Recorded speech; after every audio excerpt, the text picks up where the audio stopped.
This is Megabonk, and today I'm diving in to see if this is worth a tired dad's limited gaming time. Because when you only get a little time to game, the real questions aren't just, is it fun? It's also, does it respect your time? How much focus does it demand? And more importantly, can you put it on hold when life happens? So, at this point, I don't think Megabonk is unknown to many of us, but as a recap, Megabonk is an action roguelike with horde survival combat, but in 3D. It is available on PC via Steam. For me, it is akin to 3D Vampire Survivors with heavy memes everywhere, from your gear to even the enemy names. So now, for our most important area, can you step away when life happens? Yep, you can pause a game in case you suddenly need to go and attend to something, but you intend to come back. But if you're hoping to suspend the game and come back much later, you're out of luck unless you keep the game on the whole time. For Megabonk in particular, this is much more important as a single continuous run can last for a long time. So, as far as the core gameplay, you pick a character, pick a stage, and pick a tier level. From there, you fight hordes of meme enemies while powering yourself up through map exploration and RNG, including weapons, tomes, items, and shrine buffs. Kills will also net you gold coins during a run, which you can use to buy various things in the stage to increase your power. Runs, win or fail, earn you silver. That silver can be used to unlock permanent upgrades, new weapons, tomes, items, and even new characters. Your ultimate goal is to explore the map, find a portal, and trigger a boss fight. If you pick tier 3, you repeat this process until you get to the final boss. After each boss fight, you can stay for a quickly ramping final swarm that can actually make or break a run. More on that in a bit. There is also a graveyard stage that plays a bit differently. Currently, instead of multiple tiers, it's a single run where you escape a crypt, then explore the map to find graves for keys, which you use to unlock a second crypt that leads to the final boss of that stage. You are also racing against a countdown.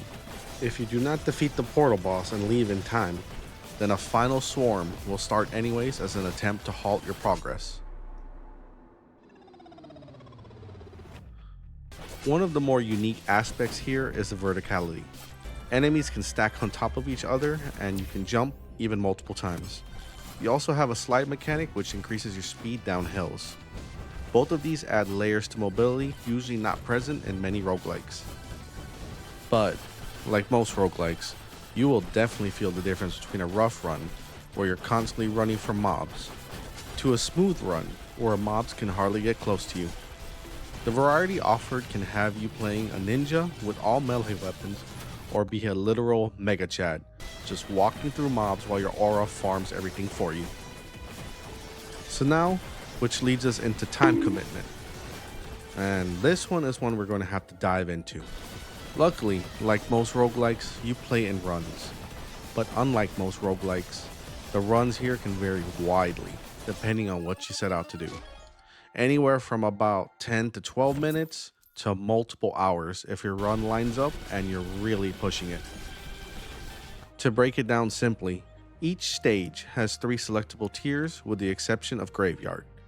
Each tier is equivalent to how many portal bosses you fight and results in about 10 to 12 minutes of runtime for each. Only tier 3 gets you to the final boss. If you just play straight through, you're looking at about 35-40 minutes, or an average of 45 minutes with just normal gameplay without trying to optimize for your time.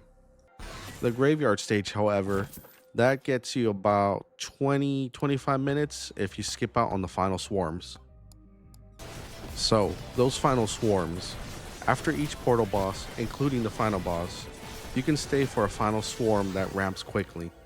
These can be beneficial for extra experience if your build is strong enough, but if you're too weak, they can just end your run right there. If you decide to push this, runs can easily go over an hour depending on how long you last. These sections can easily add 5 to 50 minutes per tier on good runs. So, does this game respect your time? There is honestly a lot to do here. The fact that you can essentially pick your time commitment based on its structure is a big plus. Quick run, pick tier 1 for about 10 to 12 minutes. Got more time and want to push for the leaderboards? You can do that too. Runs usually feel good, and it keeps feeling fresh if you are willing to try different characters and builds. If you fail a run, you can simply restart with a single button. There isn't much wasted time for what it offers. You don't need to unlock everything to enjoy and complete the core loop, it just adds more variety and flavor. So you can honestly unlock all of this at your leisure. All that being said, RNG can feel like a big factor here at times. I've had multiple runs where, even with re-rolling or banishing, I reached the first mini boss with barely one weapon leveled, and you will definitely feel that struggle. But hey, that's just how RNG really behaves most of the time. Overall, I do think Megabonk mostly respects your time. Just be aware RNG can still be a very annoying factor, like it usually is in most games. Now, as far as focus required for Megabonk, it really depends on your goal. Sometimes this game can feel pretty chill, but not relaxed enough to just zone out. Apart from making sure nothing touches you, you still need to move and jump around to avoid red indicators and take no damage. Builds and luck affect this heavily. Some runs require constant repositioning, while others lean towards a more passive, almost AFK style. Overall, I'd say expect a moderate level of focus, and that's just at baseline, because it can definitely ramp up depending on the choices you make related to difficulty. Standard play difficulty depends on your character, stage and tier, build, RNG, your item and buff choices, how well you utilize mobility, and how well you explore the map. As a warning, I want to mention that while all characters feel viable for clearing available content, some feel easier than others, and the leaderboards are a whole different story. At baseline, runs are manageable, and you'll often only see one mini boss and one portal boss at a time. If you opt for things like increased difficulty items, more elite spawns, and activating boss shrines to spawn extra mini bosses for loot, like I tend to do, you can quickly find yourself overwhelmed by the number of enemies, or even in bullet hell territory. And if you're so inclined, you can also make this loop harder still by adding challenges that change how a run plays.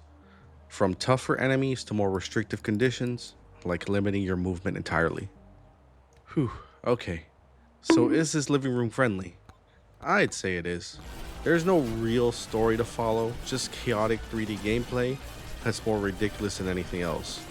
No gore, nothing dark, just a lot of meme energy. A quick warning though, it may attract younger viewers again. My toddler definitely wanted to play this one too. As far as longevity and replay value, the game offers a lot more than I initially expected.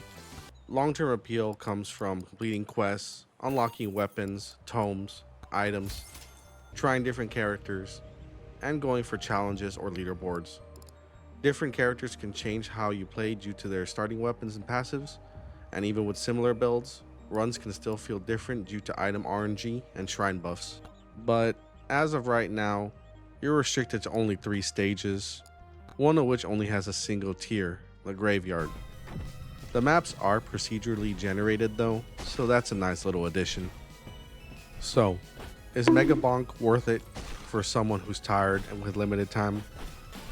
This is a solid yes for me, but with certain factors. The gameplay, price, and amount of content make it worth it. I don't feel like I wasted much time when I play, especially if I'm in the mood for a roguelike.